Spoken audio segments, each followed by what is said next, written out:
the consistent updates. They're beautiful, right? God no, it's just like it's kind of hard to like live up to the expectation nowadays that like everything's going on and like also nothing's going on. And I feel like I'm letting down my friends. You know what I mean? I wish that they would watch these channels, but then again, what can I say for myself to defend myself? You know. Oh, by the way, I got all these coffee, so it's cool. My Civic TV and my Cruelty Squad and that guy in my Cruelty Squad and my Acquire Control Unlimited Power Cruelty Squad, Videodrome and Cruelty Squad all over my coffee mug. That's an old one. I used to be really, really into all of that. When I was like reading Bataille and stuff, and I'm just all like, okay, we gotta take this further. Nah, I'm just anyway. I'm like trying to focus on like making my vision as pure as possible, and like also how that's gonna look on like a whatever. Cause like when it comes to visuals, I kind of want to be a perfectionist, and like I don't want to compromise at all, and I'm tired of compromising. Cause like I feel like why am I even going on stage to like perform if there's compromise in between? I don't know. A lot of people don't know me like that or like this, but there's a lot of people that like I just feel like me in my element would be the person they need to know. Like personally, there's a disconnect from me and other people, but there's some people that's just like I want you to see me in my element. I want you to see me at my best. And like I'm meeting a lot of people when I go out to shows, when I go out to shows and I do stuff and I hang out and then people just kind of like, yeah, you're whatever. Just all like I don't think it excites people like it should. I don't think it like enriches people like it should. Like I feel like once my vision is like pure and like everything comes together and there's no more like blurriness. There's no more like illusion, whatever. There's no more misconception really. Once that happens, once everything is like totally pure and everyone can see what I'm like thinking and like how I carry myself and they can just kind of like let that energy kind of like flow through them or whatever, just like once that happens, things are going to be a lot different for me. How I have my vision and how it takes place in my head, like I think people know this, but like essentially, like I pretty much cross-reference everything with like two things, and that's like my dreams and Fear and Loathing in Las Vegas. I like having fun. I like hanging out, going on an adventure, going on a journey, seeing the world, the beauty, the lights. Just like I like the nuance of that.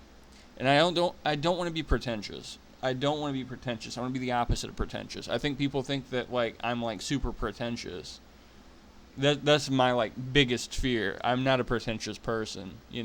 I'm not super smart, and I like having fun, and I like enjoying stuff. But my life becomes a ritual at a certain point, and like maybe it always has been a ritual. But I like feeling good. I'm just like everybody else. But like how I like to go about feeling good was with like nuance and like hesitation. Like I don't know, I'm a very sensitive person, very vulnerable and like sensitive.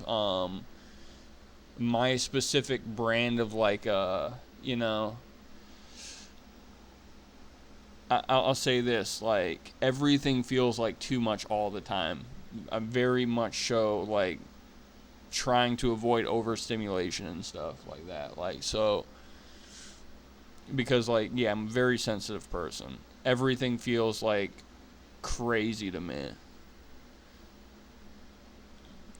I feel like to an extent. Like, it's not whatever, but like, it's hard to explain. It's hard to explain, but everything feels like super crazy to me. Sometimes I can't listen to music because it feels too like dark and evil.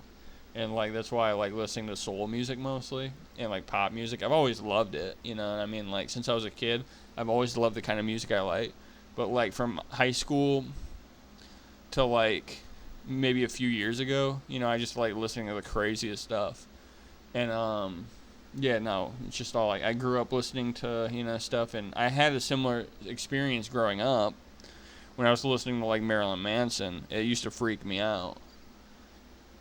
But yeah, no, it's just all like high school came around. I was listening to Tool, you know, I was listening to Nirvana, Stone Temple Pilots, Alice in Chains. We were listening to like a bunch of stuff. Stone Temple Pilots, REM, Queens of the Stone Age, Nine Inch Nails. God, I don't remember everything. I used to have like books of just music. I have all my music somewhere, but I don't remember the exact like layout. But I do have like my high school music. I think I'm looking at it right now. Either that one or the one out in the living room. And then from all of that, I went into stuff like Raised in Black, KMFDM, Pig,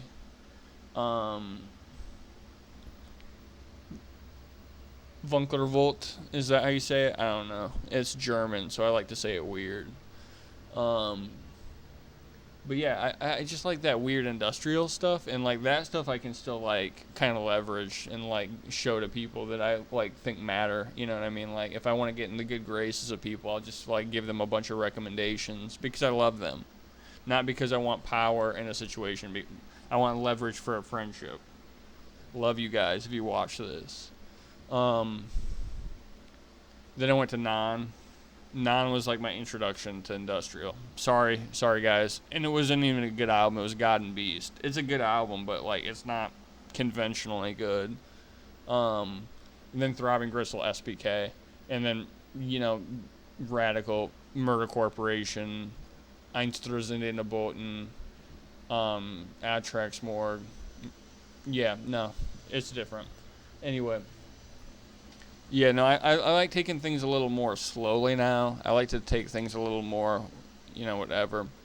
But I'm just waiting to like fully focus my vision. Sometimes I do these videos because it's just all like I love the quality. I love like just trying to blur it and obscure it. That's a part of the experience, you know. It's like a warmth of decay, you know, but it's hard to explain because I'm trying to figure out my creative identity. I think that it's different than me as a person, but like it's also super not pretentious, and it's like about having fun and like having a good time and like love and peace and like think like folky hippie stuff. I mean, I feel like I make folky hippie music. Like shout out to my friends Acid 87 in Austin. I doubt anyone will send this to them, but or even tell them about it. Those guys really just like make me feel super comfortable. Like their creativity and their vision, it makes me feel super comfortable with myself. I don't know how to explain it. I don't necessarily think that we align totally one to one. I think that we're very much so different, but like spiritually, we're kin. You know what I mean? We both kind of like have that like deep southern sensibility. My grandma was from like the South, the deep South, the Bible Belt, and I don't really want to go too much into all of that because it's like history and lore that like it's depressing and it's also like it's nice, but I'd say mostly depressing. Yeah, no, my family, my bloodline is cursed. I'd hate to break that news to anyone, but my ancestors were not good people. But I try to hold myself spiritually accountable because I want my karma. I want my karma, and to collect good karma, you have to be good to people. And also, I swear I'm not schizophrenic. People think I'm on like the verge of psychosis. What's happening to me is I'm pulling back because like I feel super uncomfortable with just how the world is today. Okay, that's it. Um, Sometimes I have fears that people are gonna like be super vindictive towards me and like evil towards me, but at the same time it's just like it's whatever. I can't put that on other people. That's not their business to uphold. Just all like this idea of them. So yeah, no, we'll do good. We'll do good. Thank you guys for watching. I appreciate it. Sorry for unlisting everything. It's just again, I got to keep moving forward and I got to keep the momentum. And my momentum isn't necessarily an attention momentum. It is a spiritual momentum and it's all of this stuff and it's a creative momentum. I really got to get things situated and I really got to figure out how to make this stuff work because until I find a way to impress people, none of this matters. Like I think it's deeply impressive, but like I kind of have the visualization and process, but like visualizing dreams, there's some stuff that can do it, but like I feel like all the creative people just do like garbage. I like art house and I like bloated pretentious garbage, but like I'm gonna be real with you, some of these music videos are just trash.